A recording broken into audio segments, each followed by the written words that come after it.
How you doing? Excellent. Good to see you.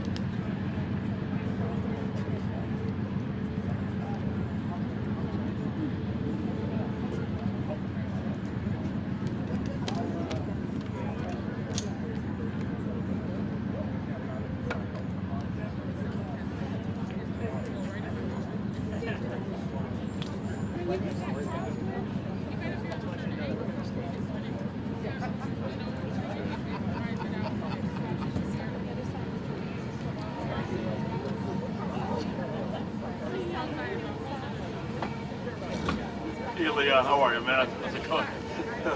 How you doing? Good.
Thank you.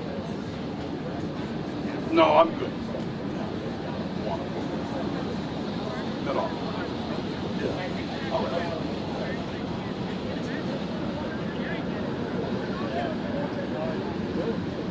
Folks, thanks for your patience. We're obviously waiting for the train, and it's my understanding that we would be waiting for the mayor also, who I think is on the other side of the train, and he has a few special guests that he's bringing over this morning. So thanks for bearing with us for just a moment. That's not very much.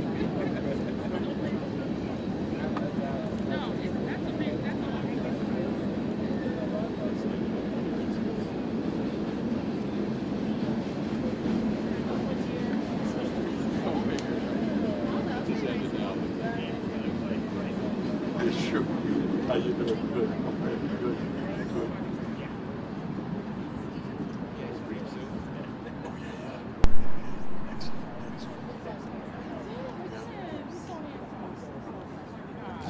I appreciate the events. Thanks for what you're doing.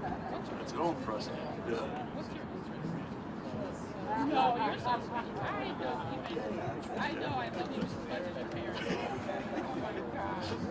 How old are you? What are you? Oh my goodness. I love it.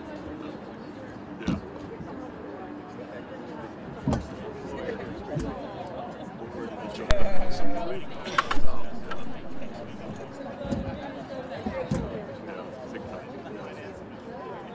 Thanks. Yeah.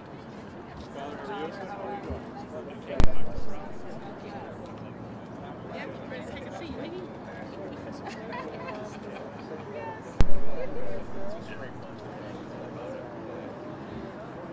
Yeah.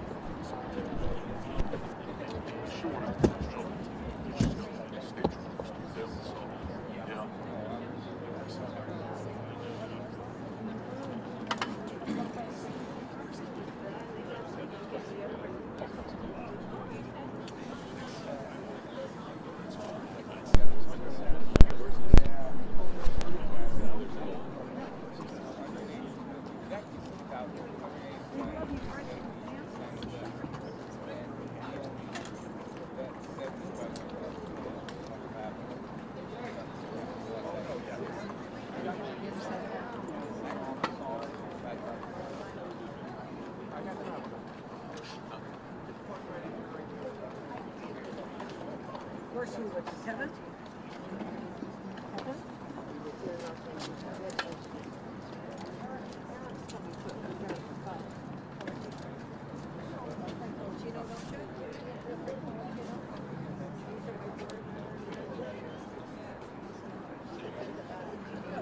How you doing?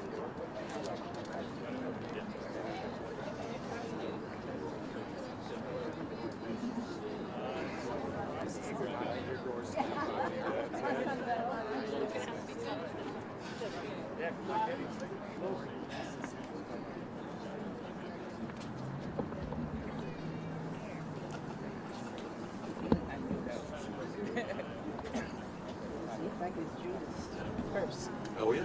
I am. Yes. Good. Good. Yeah, it's showing me mute on there.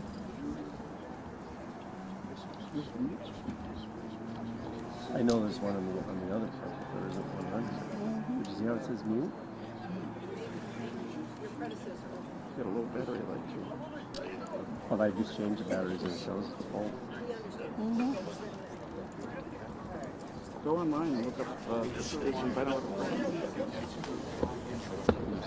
It should be something simple. so that you can turn it off. But Well, I know the other one has to say mute. right.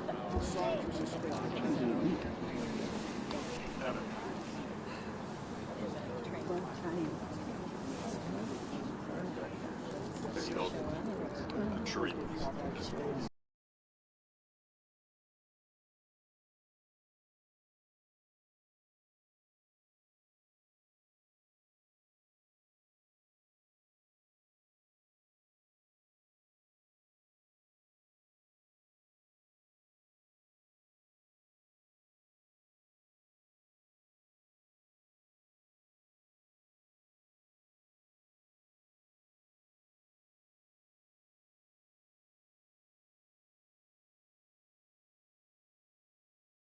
As the train went by, as I predicted, the mayor would appear, and the mayor is here. So now we can rock. And he's brought a very special guest. So, welcome.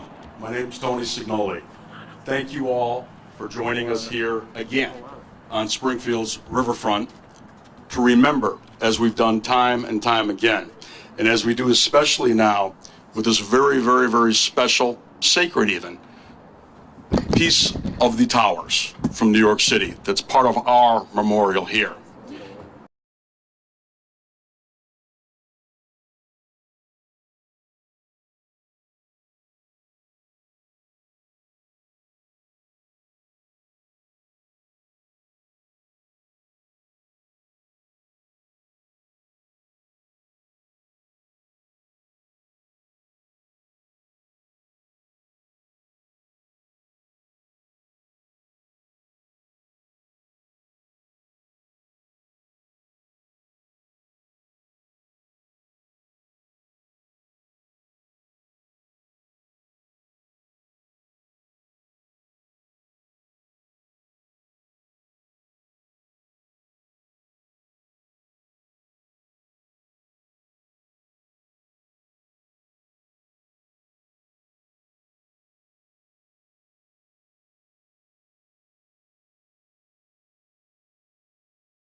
Detail, halt! Left, right! Reset, pause!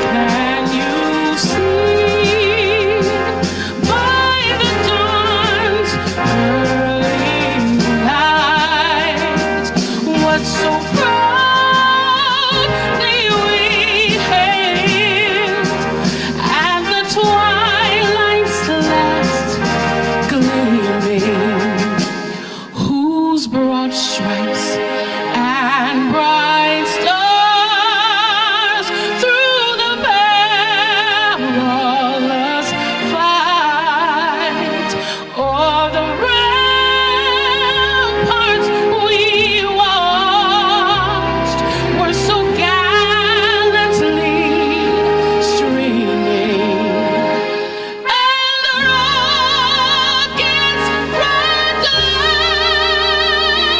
the bombs bursting in air gave proof through the night that our flag was still there. Oh, say does that star-spangled banner yet wave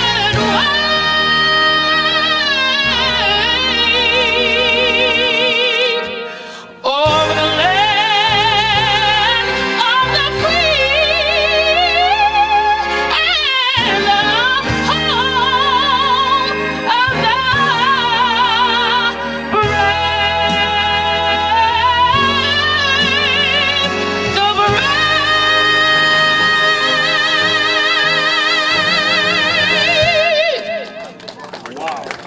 God bless you, Springfield.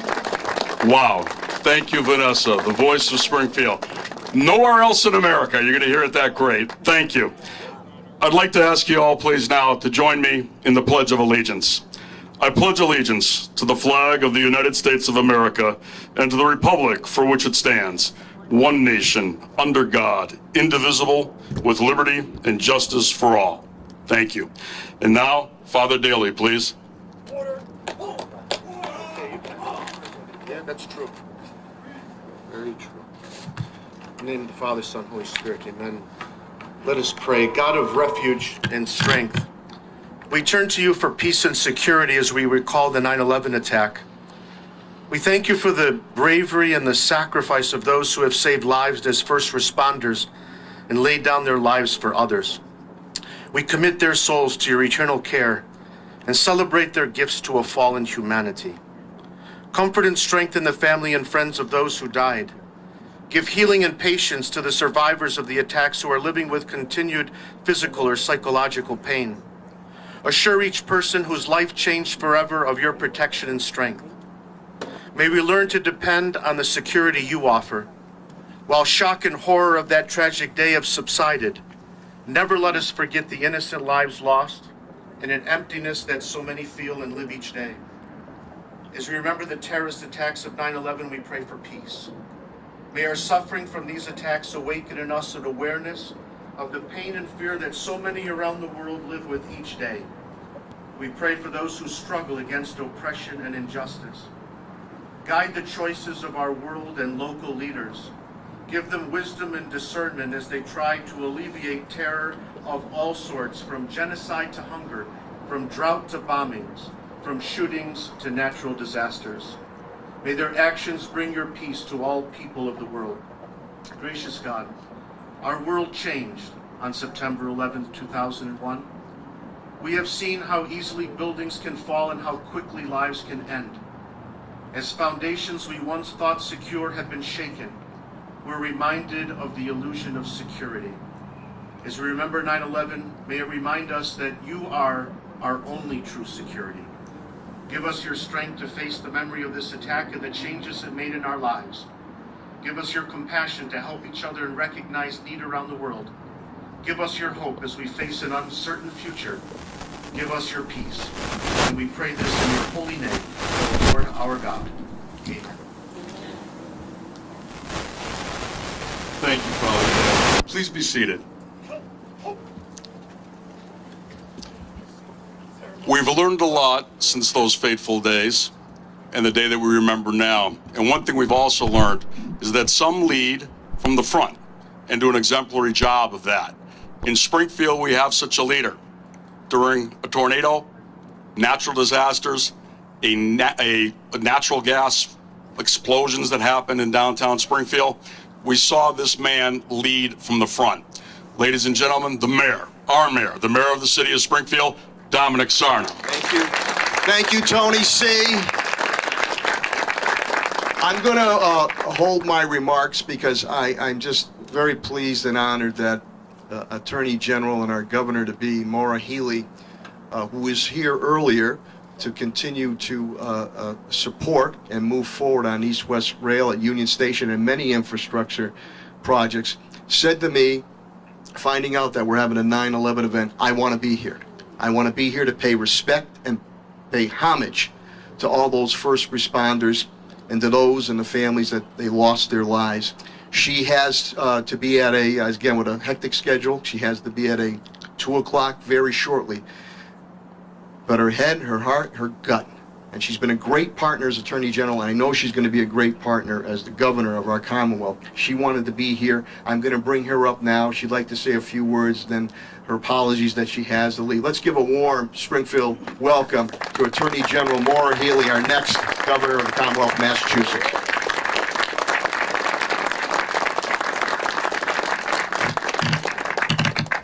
Well, good afternoon, everyone, and I had an opportunity to be with the mayor earlier for a different event and then learned about this, and I thank you for inviting me as your Attorney General.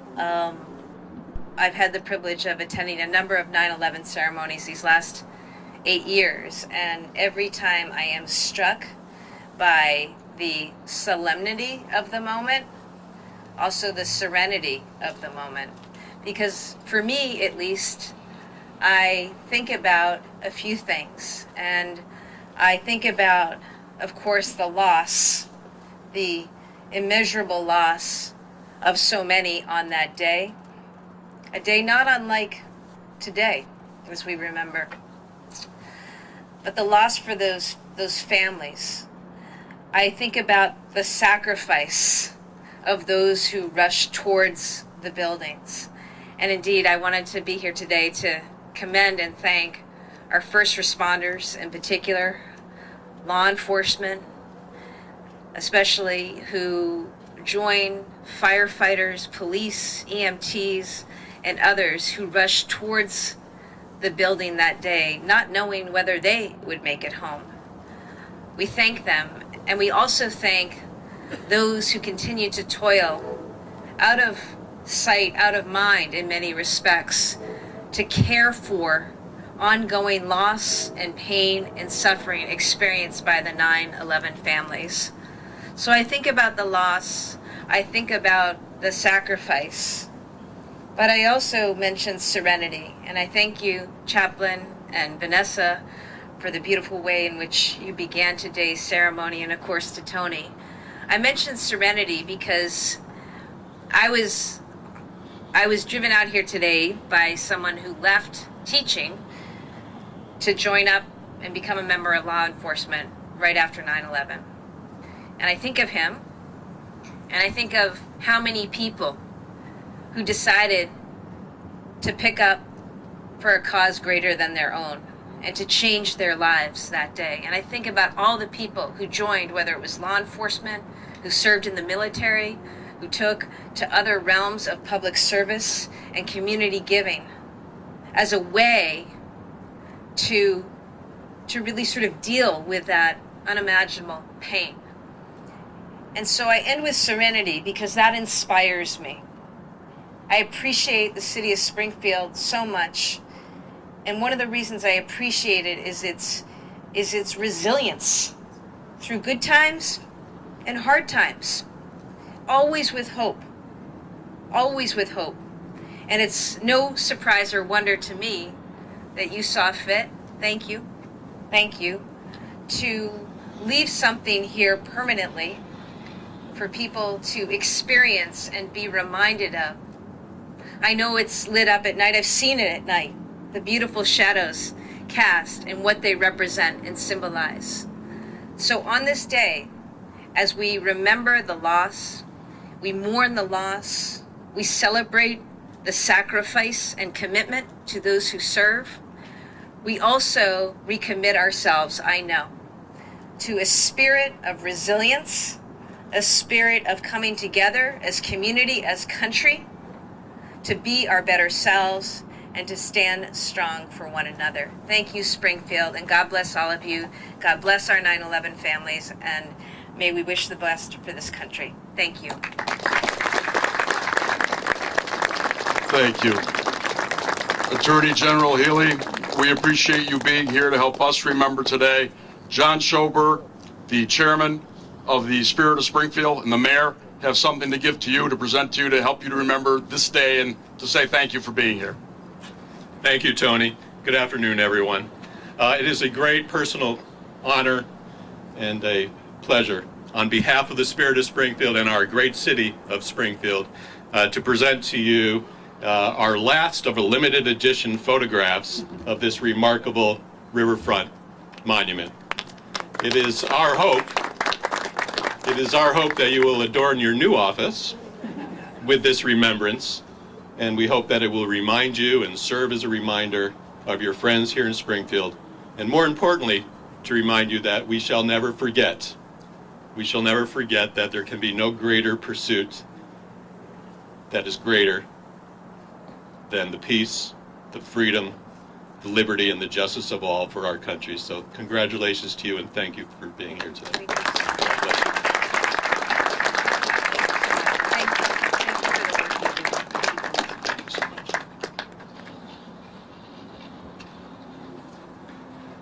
John, always first class. Let's give a nice round of applause to John and Attorney General and Governor-to-be, Laura Healy, as she leaves. Thank you, Attorney General, for being here, taking the time to be here. First of all, to the irrepressible Judy Matt and the Spirit of Springfield. Let's give her a big round of applause. And Amy, Nicole, and to the Board of Directors, chaired by John Schober, and to all the generous benefactors in the business community, philanthropic community, and to my friend, Frankie Calicino. He can raise money for good causes, and he was the lead person in making sure, with the city team and other businesses and philanthropic organizations, that we were able to put this stunning but respectful monument here. And when you see it in the evening and you see the shadows of those two towers, it's absolutely wonderful. Let's give everybody involved a big round of applause. And Frank,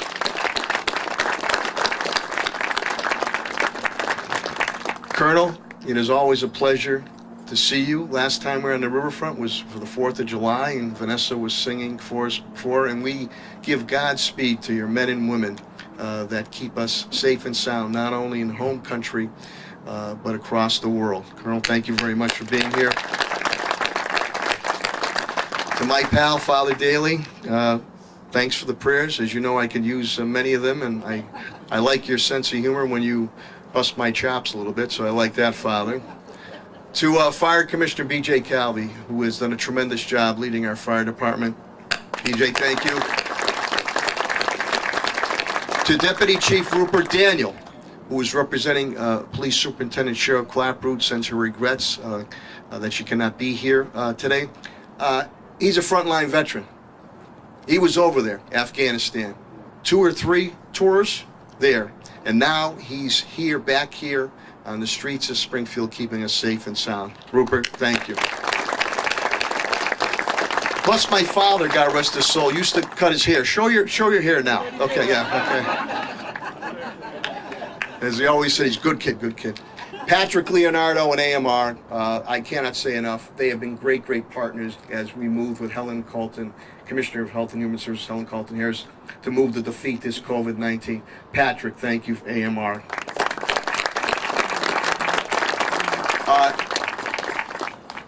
if you remember back the day before the tragedy of 9/11 struck, there was a commercial that came on maybe 3 or 4 days after the tragedy of 9/11. And it had showed houses before 9/11. Could have been 9/9, September 9th, today, September 10th. And it could have been maybe on Fremont Street, Tony, right in the south end. And it showed a line of houses, and maybe there was 1 or 2 American flags. Fast forward, it showed that same street in America days after 9/11, and every house had an American flag. And it's in times of tragedy, challenge, turmoil, that the people of America show resiliency, as in Springfield, and come together as one. I wish we would see more of that during good times, because if we could see more of that during good times, there's more things that we can accomplish. To all the first responders, you know how I feel about you. I say it all the time, whether publicly or privately. None of us mind any type of constructive criticism. But I want to remind those naysayers out there that when everybody is running out of the building, it is you, each and every one of you, that are running into that building to save structure and to save lives. And we must always remember and never forget that. The last thing I'm going to say is that America is still the greatest country in the world. We are the beacon of hope, democracy, strength, and pride. And that is the way we should always carry ourselves, whether it's from the streets of Springfield, throughout the nation, throughout the world. And it's because of our veterans, and all veterans, please stand up for a round of applause. Colonel, I see you back there, Colonel Sinet. Bernard, stand up, stand up. It is because of these young men and young women that we are able to lead the lives we lead, whether in America, and the lives they tried to make better across the world. Again, to all our first responders, Godspeed to you. Thank you for what you do day in and day out. And again, Judy, and to everyone involved, always putting on such a tasteful, respectful event to make sure that we never forget the ultimate sacrifices that have been paid from first responders to military to be able to have our own lives here. God bless you all, and God bless Springfield, and God bless America. Thank you very much. Thank you, Mayor Sarno. So well said. I'd like to introduce a few folks that are here with us today. First, the Mayor of Salem, Democratic nominee for Lieutenant Governor, Kim Driscoll. Here we go. Our State Senator, Eric Lesser. Eric. State Representative Jake Oliveira. Jake. The City Councilor who represents this neck of the woods, Maria Perez. Maria. City Council President Jesse Letterman. And Rosemary Sakamani, the Registrar of Probate for Hampden County. Rosemary. I like our next speaker very much because even though I've always been a Springfield guy, I live a little closer to where this guy is hailing from on the other side of the river now. And quite often, sometimes at 4 o'clock in the morning, I'm reminded of what the sound of freedom sounds like when F-15s roar off from the amazing airfield that he commands. Ladies and gentlemen, a hero, Colonel David Halassi, Commander, 104th Fighter Wing, Massachusetts Air National Guard. Sure. Thanks, Tony. We do always try to be good neighbors, and I apologize for the last. We apologize for the last couple months, but duty does call, and we were on federal mission, so I'm sorry, but we had stuff to do. It's a very important day for all of us in the military, for all of us in America. And we talk about remembrance, so I just want to tell you what I remember. And just like Mr. Mayor started with, it's interesting to think about September 9th and September 10th, 2001. Because what I remember is I was brand new in the Air Force, and there was a certain amount of uncertainty about who our enemies were. We'd won the Cold War, we'd pushed Iraq out of Kuwait, we'd stabilized the Middle East somewhat, and we weren't sure what the next threat was. I remember not knowing that, but then 2 days later, I remember that if we don't know, our enemies will let us know. And they let us know. And I've spent the last 21 years of my career fighting against those who hate us for who we are and what we represent. For no other reason. I remember watching on television in disbelief as these first responders ran in. And I remember running to the base I was at and being airborne above United States cities, flying combat air patrols against threats unknown, escorting airliners into airports because we didn't know if they were going to crash into Seattle or Los Angeles. I remember that. I carry that. I remember 6 months later being in the Middle East with a picture of the Ground Zero flag and the 3 firemen raising it above our operations desk. And that inspired us every day to go out and do what we had to do. Because those brave men and women inspired the brave men and women that answered their country's call, deployed, fought. The brothers and sisters that I remember the ones who didn't come home. I remember the ones who came home and carried the wounds, physical and mental, that to this day need your support. I will never forget September 11th. The members of your families, the members of your communities that raised their hand and said, "Send me," they will never forget September 11th. And we all owe it to them. The volunteers from 20 years ago and the volunteers today who defend this country, remember them. Remember 9/11. Remember the first responders. And know that the barnstormers at the 104th and your United States military, my brothers and sisters at arms, stand the watch. And we will not let you down.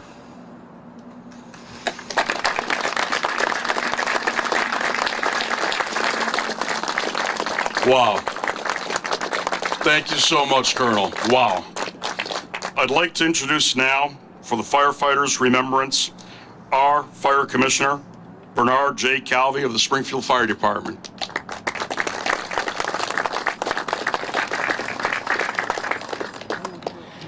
Good afternoon. I'd like to welcome everybody here today. Dignitaries, members of the Springfield Fire Department, members of the Springfield Police Department, Springfield Emergency Communications Division, welcome and thank you for being here to share this solemn event with us today. On September 11th, 2001, started off just like an ordinary day. I was off that day. I went to work my part-time job. I was working on a paramedic unit that day, and we had the radio on. We just had some breakfast, and we heard on the radio that a plane had hit the World Trade Center. So we figured, maybe a helicopter had hit the World Trade Center or a small plane had hit the World Trade Center. So we were driving around, so we stopped at the neighborhood fire station and went in, and we were sitting down, and I was in horror of what was on the television. You could tell it was more than a small plane that had hit the World Trade Center. It was obviously a large jet. You could see people jumping from the windows on television. They were streaming everything live. And as we're watching that, then you see a second plane come in and hit the second tower. And everybody in the room did a double take because we were wondering if we just saw a replay of what had happened earlier. And then it took a few seconds to process it that it was a second plane and that we were actually under attack. And then shortly after, you heard reports of a plane hitting the Pentagon and then a plane crashing in Shanksville, Pennsylvania. And as I sat there watching what was going on the television, I was struck by not only the loss of life that had already taken place, but what I envisioned was going to be the loss of life that was going to happen shortly thereafter, with all the firefighters and police officers going into that building trying to make rescues. And when you watch the documentaries on 9/11, you see the faces on all the firefighters in the lobby that day as they're getting tasked with orders and they're getting ready for the long climb up. And they've all got the 1,000-yard vacant stare, because many of them that day knew what they were walking into. They knew that some of them weren't going to come out the other side of that building based on what they'd seen. They'd all been to the World Trade Center and had been up those stairs, and they knew how many people were in the buildings, and they knew what they were facing as they went up, and they knew that they weren't probably going to come home at the end of that. So that's what truly strikes me about that day when I remember is just the looks on everybody's face that was at ground zero. When those buildings came down, it was a terrible thing, and you could tell the loss of life that had taken place, and it just left a hole in everybody's heart that was watching it that day. So I, for one, will never forget the people that paid the ultimate sacrifice on 9/11, or the people that have paid the ultimate sacrifice every day of their sins to defend this nation against our foreign enemies who have tried to put upon us since that day. And thank you to the United States military for all they do for us every day. Thank you to the firefighters and police officers and EMTs who report to duty every day and stand the watch to make sure we're all safe. The public safety starts with when the phone rings and the dispatchers have to listen to everybody who call on the worst day of their lives, and then firefighters, police officers, and EMTs respond after that. So thank you to everybody in the public safety chain. I'm truly honored to be here today to represent the Springfield Fire Department and Springfield Emergency Communications Division, and thank you all for coming. Thank you so much, Commissioner. And now, with the police officers' remembrance, Deputy Chief Rupert Daniel of the Springfield Police Department. Thank you, Mayor. I'd like to thank Superintendent Clapper for giving me this opportunity to speak to you. And I want to thank everybody here. This is a very solemn occasion, and it's definitely something we need to remember. When the towers fell and the dust started to settle, America started the healing process. But for some of us, the pain and suffering was just about to begin. And I'm speaking specifically about police officers that were in the National Guard and Army Reserves at the time. We didn't know it, but we were about to do multiple tours in the longest war in American history. At the time, I was a Green Beret. I was assigned to 20th Special Forces Group, Massachusetts National Guard. And at 9/11, I was working at the police station. I heard that a plane ran into a tower. So I did what everybody did that day. I ran to the TV to see what was going on. I remember watching that, and that second plane hit a tower. And the first thing that came out my mouth to the guy that was next to me, I said, we're getting ready to go to war. And as a special operator, I knew it was going to be a counterterrorism mission, because that's the type of attack it was. In 1999, I was at the Special Forces School. And while I was there, I met a guy named Chris Piper. He was also going to be coming in my unit. But he was just beginning, so he still had to go through Special Forces Assessment and Selection. I was on my way to Robin Sage to learn about special warfare. So I gave him some pointers, wished him good luck, but then I never thought I'd see him again, because only 3 out of every 100 people that try out for Special Forces ends up making it. About 2 years later, he shows up in my unit. He graduated, and he got assigned to my team. So once he was on my team, I got to learn more about him. He came from a big family from Marblehead, Mass. He was married, he had a kid. Before he joined the Army, he was a Marine Corps sniper. As a matter of fact, he served in Lebanon when that suicide bomber killed 236 of his fellow Marines. So after a little while, we finally get our marching orders. We're going to Afghanistan.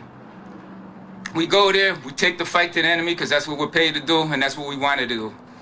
After that deployment, we came back. Chris wanted to do more. So he volunteered to go active duty. His intention was joining a special mission unit. You guys know it as Delta Force.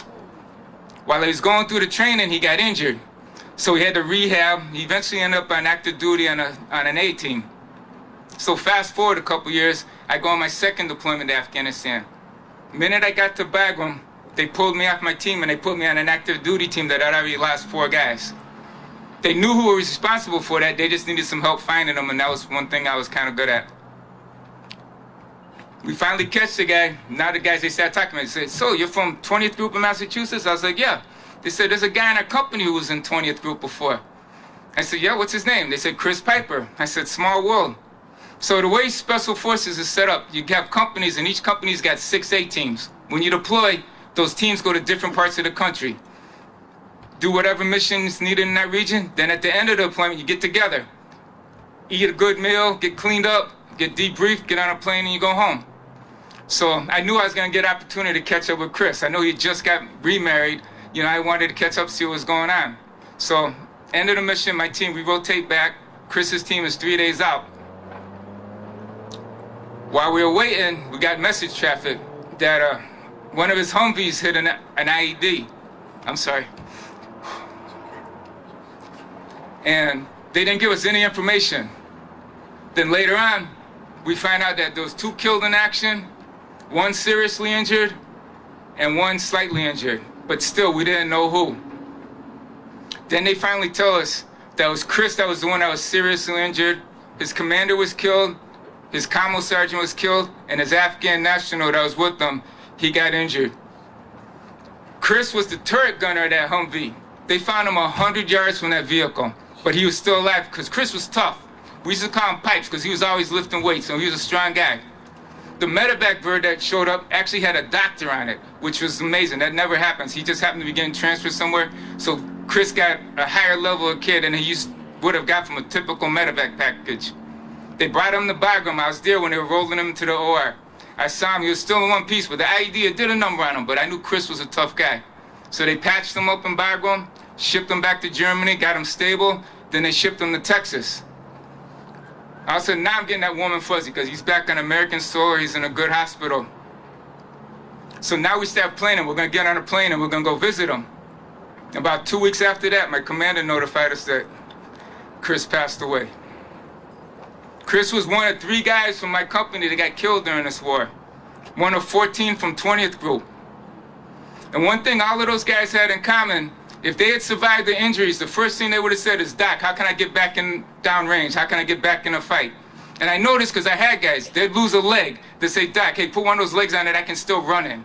Or they'd get a hand mangled. They'd say, Doc, teach me how to shoot with my left hand. Because that's the kind of people Green Berets are. You know, that's just the way we're wired. Well, first responders and soldiers that do the ultimate sacrifice, they also have some things in common. First, they love this country. Second, they love the people. And third, they love that flag and everything it stands for. So God bless you, Chris. God bless America. Thank you, guys.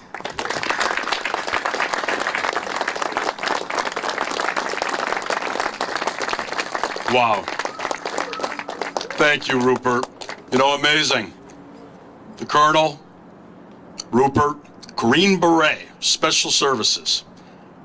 BJ Calvi, just look at Facebook, look at the city's pages. You see him all the time, fire after fire, smoke smudge on his face, sweat dripping down. These are the kind of folks that are right here, keeping an eye on us all the time. And we're very proud of all of you. I'd like to give you another round of applause for the 3 of you. Thank you so much. We are also very blessed here in the city of Springfield, from the Pioneer Valley to the Berkshires, and not just here in the 1st Congressional District, but across America. As well known as Springfield may be for the Basketball Hall of Fame, for Washington's first armory, and so many other things, in America today, everyone knows who our congressperson is, because he's the chairman of House Ways and Means. He brings it back for us over and over again, Westover, Barnes, and on and on and on. His fingerprint is on all of it. What he has done and the legacy he has already created is amazing. Ladies and gentlemen, the chairman of House Ways and Means, Richard Neal.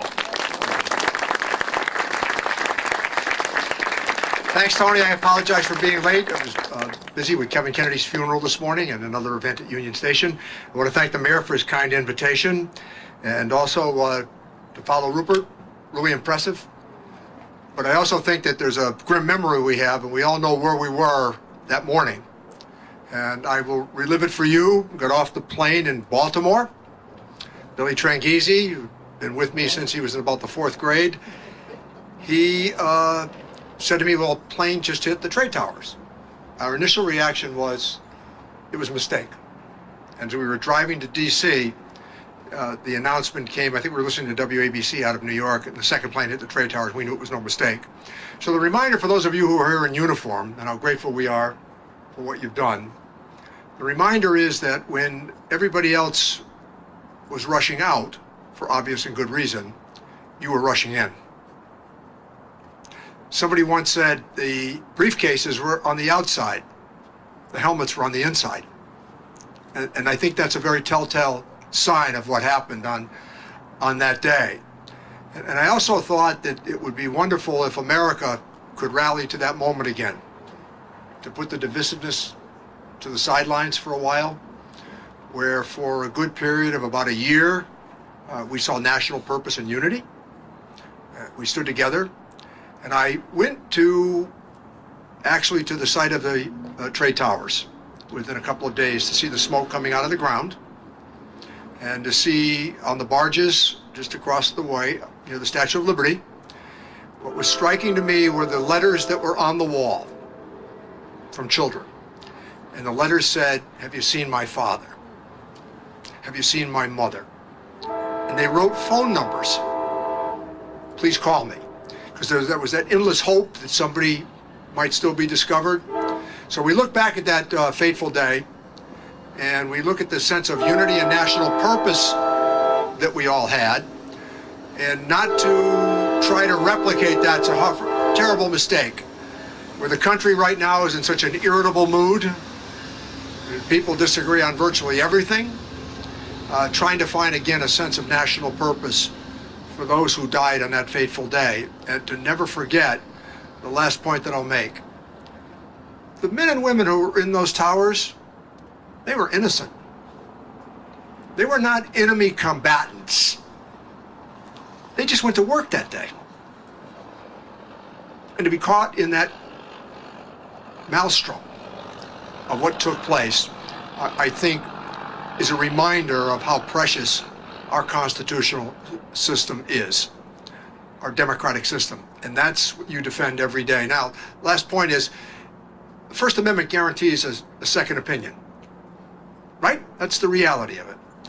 And at the same time, there is still a sense of national purpose, the sense of we're all in this together, that we all try to row the boat in the same direction. So I hope that we could rekindle just that memory of what happened in those few weeks where we all felt that we were members of the same family of those victims in the trade towers. Special word of thanks to the men and women again in uniform.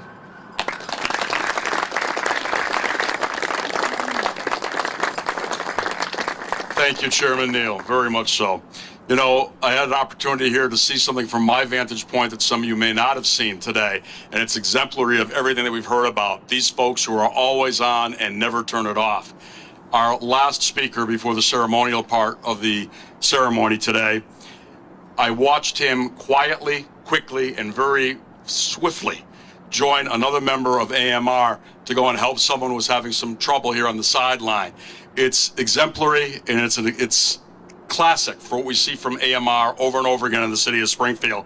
And I'd like to ask now Patrick Leonardo, the operations manager for American Medical Response, to come up, please, with the EMT's remembrance. And thank you for your service here just a little while ago today. Thank you. Well, thank you, Tony. Thank you, Mayor. Thank you, Frank, for putting this together and giving us an environment to be able to remember that day 21 years ago, to come here and be able to remember what happened. The events of 9/11 are etched into the minds of the public, but it will forever be engraved into the hearts of first responders and the friends and families of the innocent lives lost that tragic day. 21 years ago, the world stood still as we watched the events unfold on that fateful day. From the Pentagon to the field in Pennsylvania, to the heart of New York City at the World Trade Center, the number of lives lost were far too many. So many times as first responders, we put ourselves in harm's way for the public. And that day was no different for the police officers, firefighters, EMTs, paramedics, and Port Authority workers who ran toward danger to help those in need. Today we remember those who gave the ultimate sacrifice. I started my EMS career in the city of Springfield in 1996. I was working as a paramedic that morning, and much like the rest of the world, we'll never forget how that morning unfolded 21 years ago. My partner and I were transporting a patient to the hospital when we suddenly heard on the radio that a plane had struck the World Trade Center. It was actually Rock 102 we were listening to. While at the hospital, we made our way to the waiting room, only to stand in shock as we witnessed the towers come down on the television. Although many can tell where you were or how old you were on that day when 9/11 happened, the actions of all public safety sectors and my colleagues that morning will never be forgotten by myself. When the alphanumeric pagers went off asking for assistance in New York, the outpour of help and ambulances lined up from Springfield to Hartford to New Haven will be an image forever etched in my mind and in my life. Coming into work the following day, the world was still silent. It was a quiet and somber day as we all prayed to find survivors. Each year, as the anniversary comes around, I remember the feeling I had that morning of helplessness as we watched the television in the waiting room at the hospital between ambulance calls, praying that they'll find just one person in that pile reaching out with their hand. As a paramedic, I stand beside all EMTs, paramedics, police officers, firefighters hitting the streets every day, and I'm inspired by the unwavering dedication. I am thankful for those who continue to fight and help those in need as we continue to face each day and as we battle against COVID-19. Just as those who came before them, they are not afraid to run towards danger to help others. Together, we remember those who came before us and gave the ultimate sacrifice on 9/11. We will never forget. Thank you. Thank you. And now we wrap this up with the ceremonial aspect of this morning. We'll have Vanessa Ford with another selection for us to start us off. And then right after that, there'll be the ringing of the fire bell and something very unique. Andy Card, Chief of Staff to President Bush during 9/11, was here when this dedication was first made for this monument. And he said he had never seen anything quite like this at any other 9/11 event. And that's what we'll see right after the fire bell ringing. That's the emergency vehicle rollout and sounding of sirens over the memorial bridge to this space. And then there'll be the laying of the wreath, a rifle salute, and taps with the retiring of colors. So Vanessa, if you could start us off again with your beautiful, magnificent voice.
troubles come and my heart burden me, then I am still and wait here in silence until you come and sit a while with me. You raise me up so I can stand on mountains. You raise me up to walk on stormy seas. I am strong when I am on your shoulders. You raise me up to more than I can be.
Vanessa Ford. Thanks for sharing the blessing of your voice with us this morning. And now, the fire bells.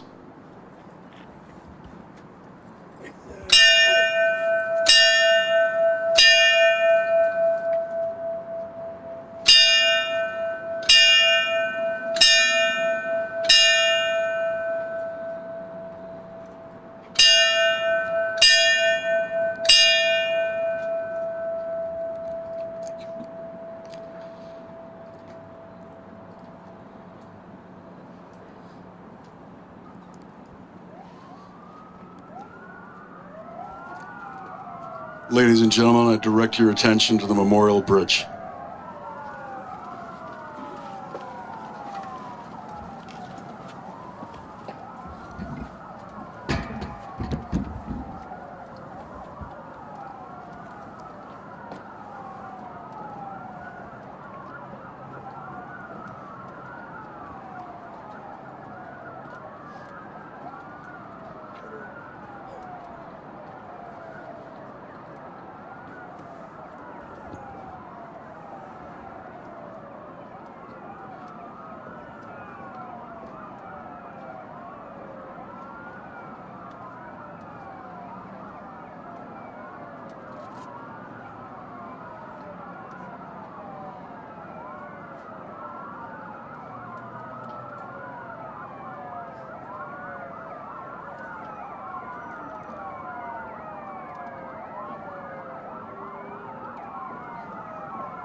Now we'd like to ask our leaders from the first responder community and military to please go forward with the laying of the memorial wreath.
Ladies and gentlemen, thank you all for being here with us this morning, for being out here in the sun and the heat. Here we are again, once again, remembering that day, and we thank every single one of you for making it special here in the city of Springfield, Massachusetts. Thank you all. God bless America.